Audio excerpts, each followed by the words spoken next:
Hello, language adventurers, and welcome to another thrilling episode of Ank's English. I'm Ank, your enthusiastic guide on this incredible journey to mastering English, and I'm absolutely stoked to have you here with me today. We're diving into a topic that's a total game changer for your English skills: how to train your brain to think in English. I know what you're probably thinking. Thinking in a new language sounds like climbing a mountain, especially if English isn't your native tongue. You might be asking, Ank, is this even possible for me? Trust me, not only is it possible, but it's also one of the most powerful tools to unlock fluency, boost confidence, and make English feel like second nature. By the end of this episode, you'll walk away with a treasure chest of practical, easy to follow strategies to start thinking in English and weave it into your daily life. Whether you're a beginner just dipping your toes into English or a seasoned learner looking to level up, this episode is packed with insights to help you shine. So grab a cozy spot, maybe a cup of tea, and let's embark on this exciting adventure together. Let's kick things off by exploring why thinking in English is such a big deal. You might be wondering, can I just memorize vocabulary lists or master grammar rules and be done with it? While those are key pieces of the puzzle, thinking in English is the secret ingredient that transforms you into a confident, natural speaker. Let me break it down for you. First, thinking in English makes your speech flow like a river. Fluent speakers don't pause to translate every word from their native language. They just express their thoughts effortlessly. By training your brain to think in English, you bypass that clunky translation step, so your words come out smoothly and naturally. Imagine chatting with a friend and responding without a second thought. That's the magic we're aiming for. Second, it supercharges your conversation speed. If you're constantly translating in your head, you might hesitate, searching for the right phrase, which can make conversations feel sluggish or awkward. But when your thoughts are already in English, you reply faster, keeping the chat lively and engaging. Third, it builds unshakable confidence. Picture this. You're sharing your ideas in English as easily as you do in your first language, without worrying about mistakes. That's the kind of confidence thinking in English unlocks. It makes you feel like you own the language. Fourth, it sharpens your listening skills. When your brain is tuned to English thoughts, you'll find it easier to follow conversations, pick up on subtle details, and understand speakers without straining. And finally, thinking in English helps you connect more deeply with the language's culture and nuances, making you a more effective communicator overall. All these benefits, fluency, speed, confidence, better listening, and cultural connection, lead to one thing: the ability to communicate in English like a pro. That's what we're working toward, isn't it? Now, let's dive into something fascinating: the connection between language and thought. You might be wondering, what does it really mean to think in English? Is it just about using English words in my mind? It's so much more than that. It's about reshaping how your brain processes the world. The language you use influences how you perceive and describe everything around you. When you think in your native language, your thoughts follow its unique patterns, vocabulary, and cultural lens. But when you switch to English, your brain starts to adapt. That's seeing the world through an English perspective. For example, imagine you're describing a stunning mountain view. In your native language, you might have a single word that captures the majestic beauty of the scene. In English, you might say, "The mountains rise sharply against the sky, with peaks covered in shimmering snow. This shift forces you to rethink the scene, noticing details you might not have focused on before. Thinking in English isn't just about swapping words, it's about experiencing life directly through the language. Your brain starts forming ideas in English, so when you speak, the words flow naturally, without the mental gymnastics of translation. Research supports this. People who think in the language they're speaking are often more fluent, quicker at problem solving, and better at expressing complex ideas. It's like unlocking a new level of mental agility where your brain becomes a master at switching to English mode. This connection between language and thought is a superpower. It makes you more adaptable, creative, and confident in how you communicate. All right, let's get to the juicy part. How do you train your brain to think in English? The good news is, you don't need to overhaul your life or spend hours studying. It's all about small, consistent steps that build the habit over time. Here are 7 practical strategies to get you started. First, narrate your surroundings in English, wherever you are. Your bedroom, a coffee shop, or a busy street. Look around and describe what you see in your mind. For example, at home, you might think, the sunlight is streaming through the window and my laptop is open on the desk. You don't have to say it out loud. Just let your brain practice forming English sentences about everyday things. This simple exercise wires your mind to think in English naturally. Second, weave English into your daily routines.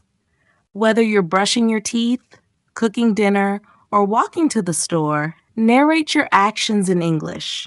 For instance, while making lunch, think, I'm spreading butter on the bread and adding some fresh tomatoes. These tiny moments add up, training your brain to default to English. Third, have conversations with yourself. I know it sounds quirky, but trust me, it's a game changer. When you're alone, talk out loud about what you're doing or planning. Getting ready for the day? Say, I'm picking out a blue shirt, grabbing my keys, and heading to the gym. This private practice builds confidence and helps you internalize English phrases. Fourth, immerse yourself in English media. Surround yourself with English through movies, TV shows, podcasts, or music. Pick something you love, a thrilling series, a podcast about travel, or a playlist of upbeat songs, and dive in. Try watching without subtitles to challenge your brain to process English on its own. The more you expose yourself to the language, the more your brain absorbs its rhythm and flow. Fifth, connect with English speakers. Find a language partner, join an online community, or chat with friends who speak English. Real conversations push you to think on your feet, forcing your brain to process and respond in English in real time. Even a short weekly chat can make a huge difference. Sixth, keep an English journal. Every day, write a few sentences about your thoughts, experiences, or plans. For example, today was hectic, but I enjoyed a relaxing evening walk. Writing forces you to organize your thoughts in English, reinforcing vocabulary and grammar. Don't stress about perfection, just focus on expressing yourself. Seventh, play mental games in English. Try counting in English, naming objects you see, or even creating short stories in your head. For instance, while waiting in line, make up a quick story. The man in the red hat is a detective searching for a missing clue. These playful exercises make thinking in English fun and automatic. Quick recap: narrate your surroundings, think during routines, talk to yourself, immerse in media, chat with speakers, write in a journal, and play mental games. Do these consistently, and your brain will start thinking in English without you even trying. Now, let's be honest. Training your brain to think in English isn't always a walk in the park. You'll face some challenges, and that's completely okay. Every learner hits roadblocks, but the key is to keep pushing forward. Let's talk about the most common hurdles and how to leap over them like a pro. First, the fear of making mistakes. You might worry that your English thoughts aren't correct or that you'll sound silly. Here's the deal. Mistakes are your greatest teacher. Think about kids learning their first language. They mess up constantly, but those slip-ups help them improve. Embrace mistakes as opportunities to grow. Every time you stumble, you're one step closer to fluency. Second, feeling overwhelmed by the vastness of English. With endless vocabulary, tricky grammar, and exceptions everywhere, it can feel like you'll never master it all.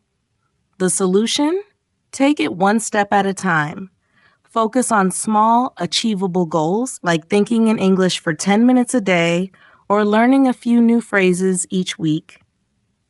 Progress builds slowly but surely. Third, slipping back into your native language.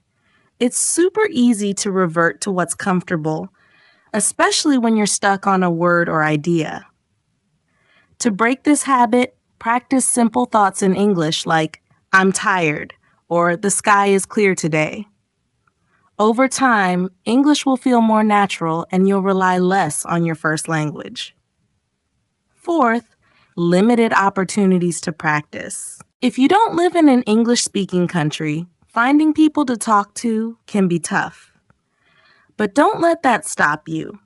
Join online forums, use language exchange apps, or practice solo by talking to yourself. Watching English videos or listening to podcasts also keeps the language alive in your mind. Fifth, frustration with slow progress. Sometimes it feels like you're stuck in a rut, and that can be discouraging. Here's the secret. Progress is gradual, and it's often invisible until it clicks. Celebrate every small win, like understanding a TV show without subtitles or thinking in English for a full conversation. To recap, embrace mistakes, focus on small steps, stick to English, find creative practice opportunities, and stay patient. These challenges are just part of the journey, and overcoming them makes you stronger. So how do you keep this momentum going and turn thinking in English into a lifelong habit? It's all about consistency, motivation, and a sprinkle of fun. Here are 6 tips to keep you on track. First, set small, realistic goals. Aim to think in English for 15 minutes a day or learn 5 new words a week. These bite-sized targets keep you motivated and show you're making progress. For example, you could decide, tomorrow I'll describe my morning routine in English. Small wins add up to big results. Second, build a daily routine. Make thinking in English part of your everyday life, like narrating your commute or planning your day in English. It's like exercising a muscle. The more you do it, the stronger it gets. Third, lean on language apps and tools. Apps like Duolingo, Memrise, or Linku are perfect for quick practice sessions. Listen to English podcasts or watch YouTube channels like Ank's English Wink Wink during downtime, like cooking or commuting. These tools make learning feel effortless. Fourth, join an English-speaking community. Find an online group, a language exchange partner, or a local club to practice with. Connecting with others makes learning fun and keeps you accountable. Even a short weekly chat can boost your skills. Fifth, track your progress and celebrate. Keep a log of your achievements, like understanding a movie without subtitles or thinking in English for an entire afternoon. Reward yourself with something fun, a snack, a movie, or a little dance party. Sixth, mix it up to stay engaged. Try new activities like reading an English blog, singing along to English songs, or even describing your dreams in English. Variety keeps things fresh and exciting. Quick recap: set small goals, create a routine, use apps, join a community, track wins, and keep it fun. Stick with these, and thinking in English will become as natural as breathing. Let's wrap this up with a big picture view. Today, we've covered a ton of ground. Why thinking in English is a game changer, how it rewires your brain, 7 practical steps to get started, ways to tackle challenges, and 6 tips to keep going. The most important thing to remember? Thinking in English is a skill you can develop with time, patience, and practice. It won't happen overnight, but every small step moves you closer to fluency. Start with 1 or 2 strategies we discussed. Maybe narrate your day, watch an English show, or write a short journal entry. Embrace mistakes, celebrate your progress, and don't be afraid to push yourself. You're not just learning a language, you're opening doors to new experiences, connections, and opportunities. So here's your call to action. Pick 1 tip from today and try it out right now. Describe your room in English, listen to a song, or jot down a sentence about your day. Share your experience in the comments below. I'd love to hear how it's going. If this episode sparked some inspiration, give it a big thumbs up, subscribe to Ank's English for more language tips, and hit that bell icon so you never miss a video. Thanks for joining me on this journey, and I can't wait to see you in the next episode. Keep learning, keep growing, and you've totally got this.